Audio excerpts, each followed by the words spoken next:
A lei de alienação parental está completando 15 anos com a possibilidade de ser revogada.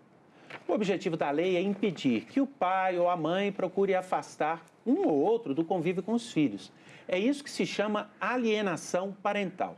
Mas a lei estaria sendo deturpada e 2 projetos de revogação estão sendo discutidos no Senado e na Câmara dos Deputados. Nós vamos discutir esse assunto com a secretária nacional dos Direitos da Criança e do Adolescente, Pilar Lacerda, que nos atendeu para falar de um tema tão importante. Secretária, muito obrigado por nos atender. Muito bom poder discutir isso. Bom, vamos contextualizar para aqueles que nos assistem. Então, como eu disse, nós temos 2 projetos de lei, um tramitando na Câmara dos Deputados.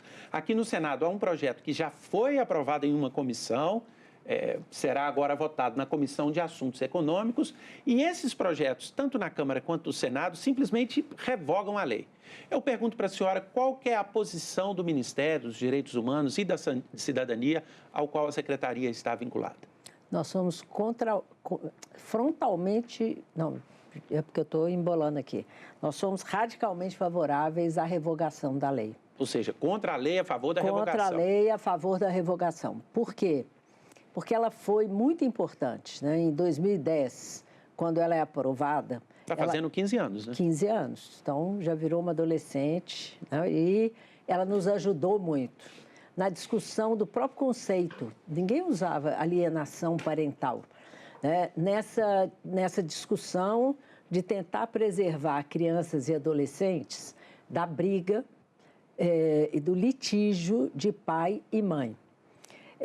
Acho que a gente aprendeu muito, né, com a lei, de ter novos ordenamentos jurídicos, de ter novas pesquisas, novos debates, mas com o tempo essa lei começou a ser usada de uma maneira desvirtuada.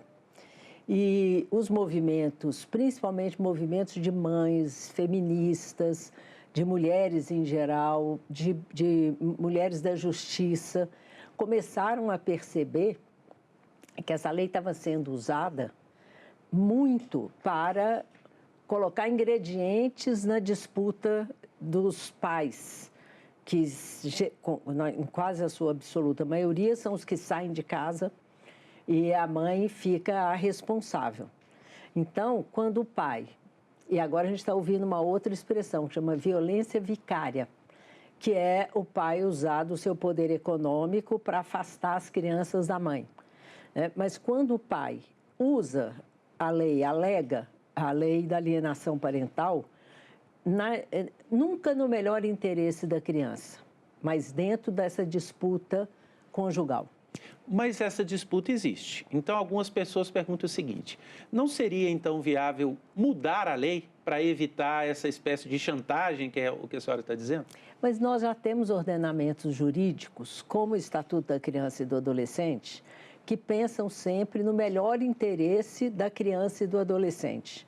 Então, existem ordenamentos jurídicos, né? Existem leis que já preservam e que a alienação parental agora, ela não é mais necessária, o uso dessa lei. Por quê? Porque você pode até melhorar, você pode mudar, mas ela não é mais necessária. Eu acho que ela cumpriu o seu papel, ela foi importante naquela hora, mas nós, no Ministério dos Direitos Humanos e Cidadania e na Secretaria Nacional de Direito da Criança e do Adolescente, pelo que nós já pesquisamos, conversamos, ela realmente não é mais necessária. Pode melhorá-la, mas não é necessário.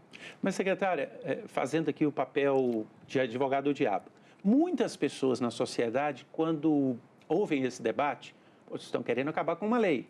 As pessoas sabem, alienação parental existe, nós vemos isso na prática. As pessoas não podem achar que essa é uma medida ruim. O que eu pergunto é o seguinte: qual é a percepção de vocês em relação ao sentimento da sociedade? A sociedade está devidamente esclarecida sobre os problemas da aplicação da lei e a necessidade da revogação? Essa é uma pergunta complexa, porque quem ainda não usou e não precisou usar a lei da alienação parental, geralmente nem a conhece. Então, tem uma visão assim, no imaginário de que, que legal, essa lei protege. Mas quando ela acontece na prática, e hoje tem acontecido cada vez mais, quando ela acontece na prática, fica muito evidenciado esse papel de afastar a mãe e usar este argumento jurídico, né, para embaçar a discussão daquela relação, porque essa relação conjugal muitas vezes significa a guarda, muitas vezes significa o dia que busca, o dia que leva. Então, você deve conhecer muitos casos, eu também, né, do pai que aparece a cada 3 semanas e aí reclama porque aquela hora, esses são os casos que eu mais conheço da minha convivência. O pai fala, não, agora você chegou, me entregou ele tarde, a mãe está voltando da feira, teve que levar as crianças para a feira com ela, teve que dar banho, arrumar a malinha e atrasou 2 horas. E nesse caso, ele usa, chama o advogado dele, alega alienação parental e aí vem o imbróglio. Porque o pior que pode acontecer é o pai ou a mãe não verem mais as crianças. As pesquisas mostram, assim, a separação não é traumática. Traumática é a briga daquele pai e daquela mãe, que assustam as crianças, que geram insegurança, que começa a falar, será que eu tenho gostado do meu pai? Ficar do lado do meu pai, ficar do lado da minha mãe. Então, hoje, adultos que tiveram pais divorciados na adolescência, na infância, e que estão felizes, muito bem, perguntam, mas você está bem, assim, como é que foi? Ele falou, meu pai e minha mãe sempre foram amigos. Porque a gente tem que conversar com a criança, assim, o pai e a mãe não acabam e não separam. O que acabou foi o casal. Mas o seu pai e a sua mãe continuarão gostando de vocês, continuarão cuidando de vocês. Aí tem a guarda compartilhada, que cada semana fica na casa de da mãe, do pai, né? Tem famílias que o pai vai lá, dorme com as crianças 2, 3 vezes por semana. Isso gera um clima de segurança, principalmente quando são crianças pequenininhas. O que traumatiza é o casal brigando e usando a questão da parentalidade, né, para agredir e ofender um ao outro. Bom, vamos avançar um pouco na definição disso, né? A lei diz que a alienação parental é uma interferência na formação psicológica da criança ou do adolescente, visando a prejudicar o vínculo com o pai ou com a mãe. Ou seja, é uma violência psicológica. Independentemente de existir ou não essa lei específica, isso acontece, essa violência psicológica. Acontece. Quais são os caminhos, a senhora já citou alguns, mas os caminhos, inclusive, fora da lei ou até nas outras legislações, para impedir que isso aconteça? Olha, primeiro, nós temos um artigo na Constituição que ele é estruturante para o nosso trabalho, que é o artigo 227 da Constituição. E esse artigo fala, criança e adolescente são prioridades absolutas para a família, para a comunidade, para as políticas de governo, para todas as decisões. Usássemos nós mais o artigo 227, a gente não ia precisar de outros, porque você fala assim, qual o melhor interesse da criança? Porque ele visa o melhor interesse da criança. Então, ao ter essa disputa, a gente, por exemplo, tem mães que alegam Maria da Penha porque elas sofreram violência, né? Tem casos de mães que foram estupradas pelo ex-marido, então elas alegam esse tipo de violência e aí o pai é proibido de ver os filhos porque muitas vezes agrediu os filhos também. E eu estou aqui citando só casos reais, eu não estou supondo. Aí, geralmente, o juiz,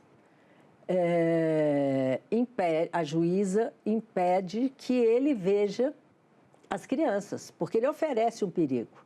Ele, então, usa a lei da alienação parental e fala, não, ela está me impedindo de ver meu filho, e ao usar a lei da alienação parental, ele muitas vezes consegue até a guarda. E é isso que a gente acha que é um ingrediente a mais numa disputa que hoje já tem ordenamentos jurídicos para proteger, porque eu não estou falando de proteger dois adultos. Nós somos adultos, a gente que se vire. Proteger a criança. O problema é proteger a criança. É a mesma coisa dessa questão hoje da Lei 2628, do ambiente digital. O que eu quero? Eu não quero proteger uma plataforma que tem sede em Nova York, o dono é um dos homens mais ricos do mundo. Eles sabem se proteger. Eu quero proteger a criança que, com 8 anos, está sendo assediada sexualmente por uma plataforma. Então, o nosso trabalho é qual o melhor interesse da criança.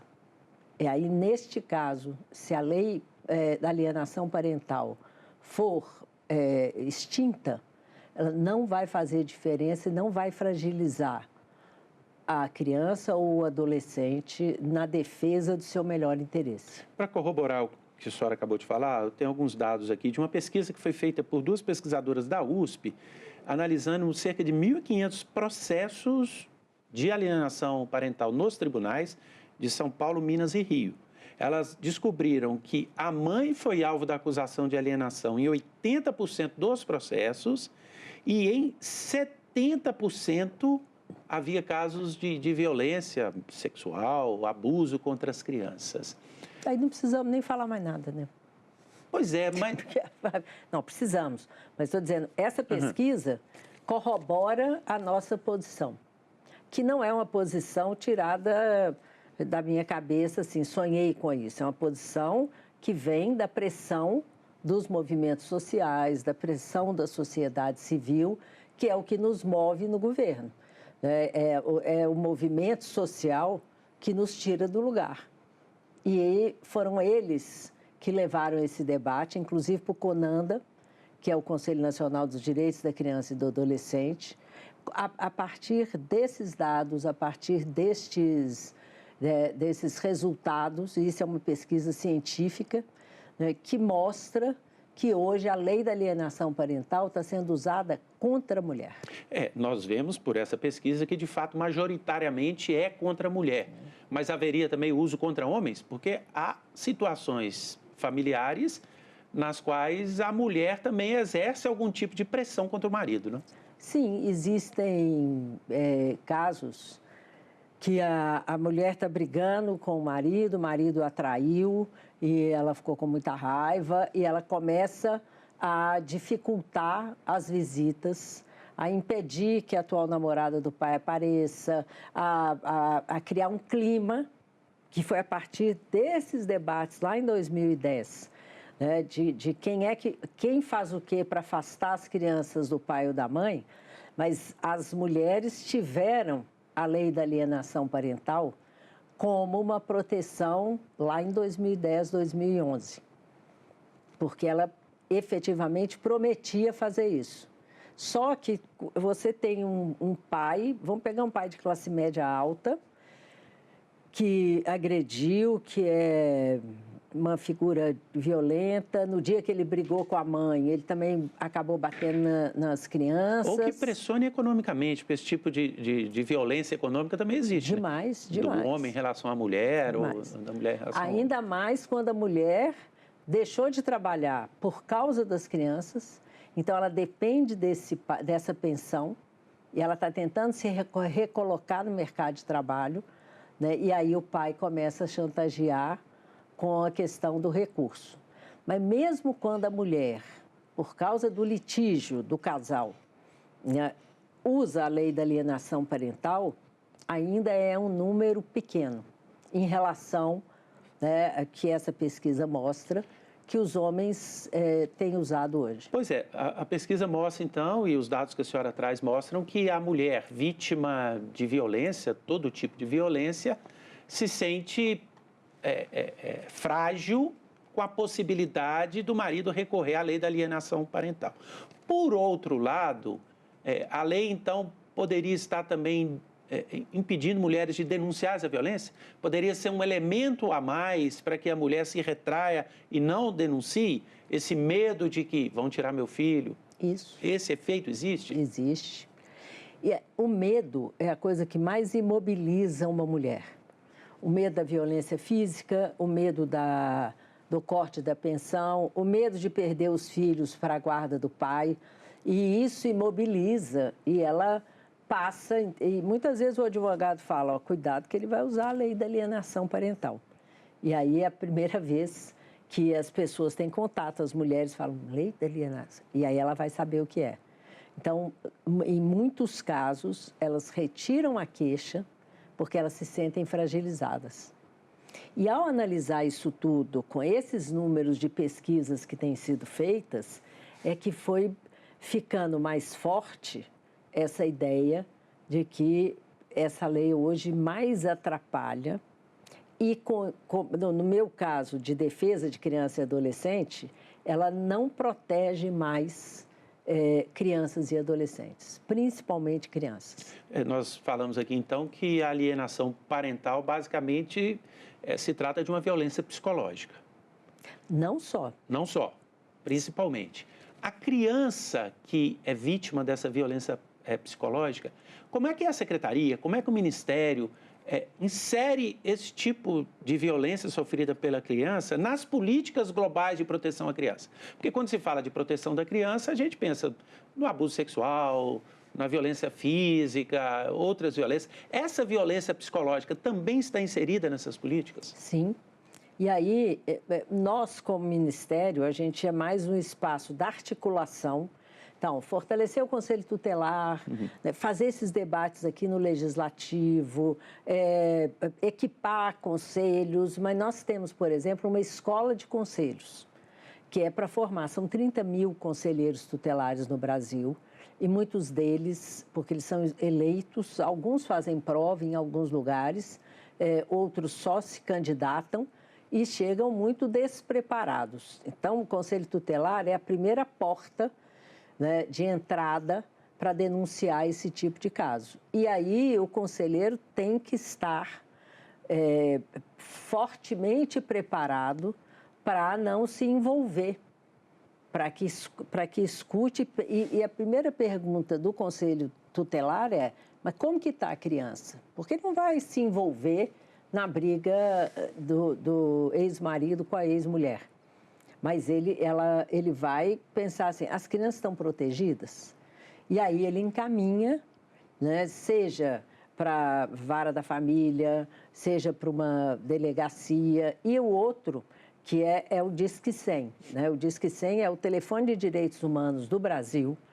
O atendimento é presencial, você não é atendido por uma máquina. É aqui em Brasília, mas nosso fluxo de trabalho significa encaminhar aquela denúncia para quem é devido e dar um retorno para o denunciante. A denúncia é anônima,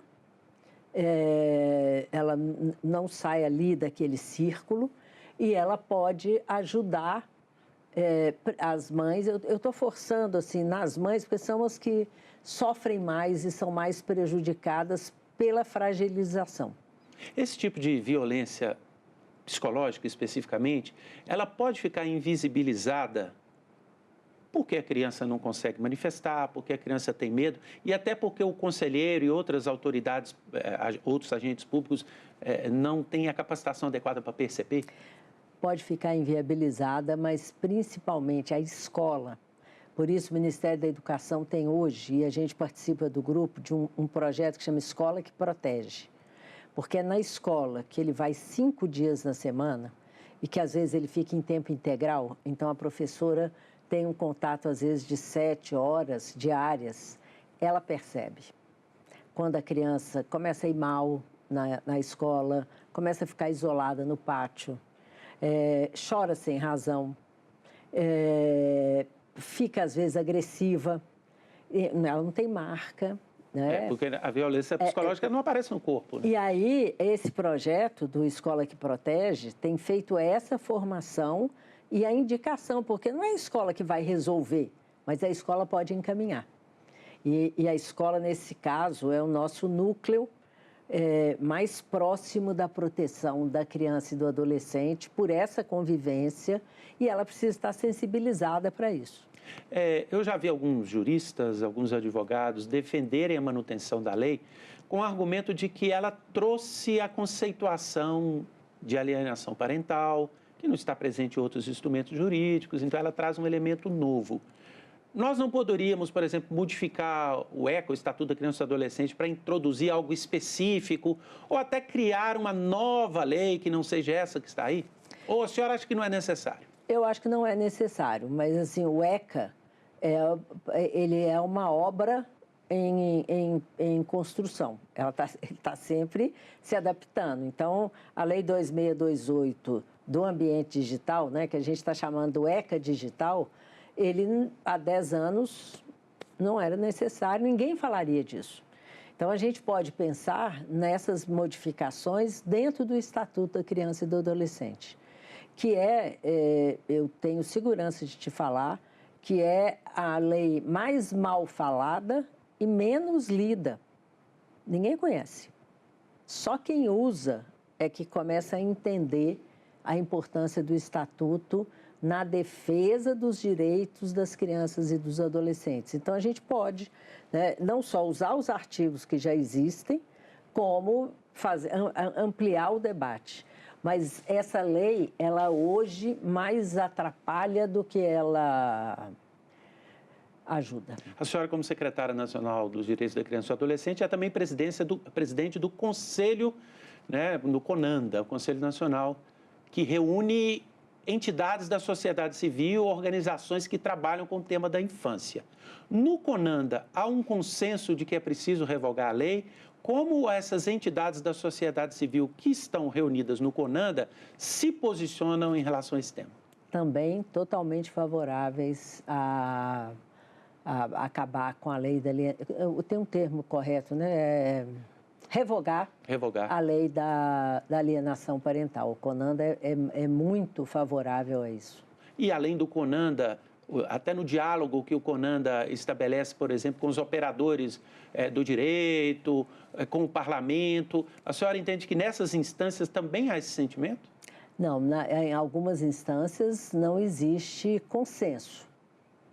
Aqui no Legislativo não existe consenso. Algumas pessoas acham que sim, pode manter, ou sim, pode melhorar, ou não, vamos revogar. O que é até natural do parlamento, claro. Porque no parlamento isso acontece mesmo, né? Não, e é natural da democracia, salve a democracia, porque aqui a gente pode falar, todo mundo pode falar tudo, dar a sua opinião e a maioria vai decidir. Quer dizer, o charme da democracia é que quem tem maioria leva. E aí a gente tem que respeitar. Então, esse debate sendo feito aqui, que é a Casa do Povo, né, para mim é o melhor lugar para que esse debate aconteça. E com a escuta sensível da sociedade civil.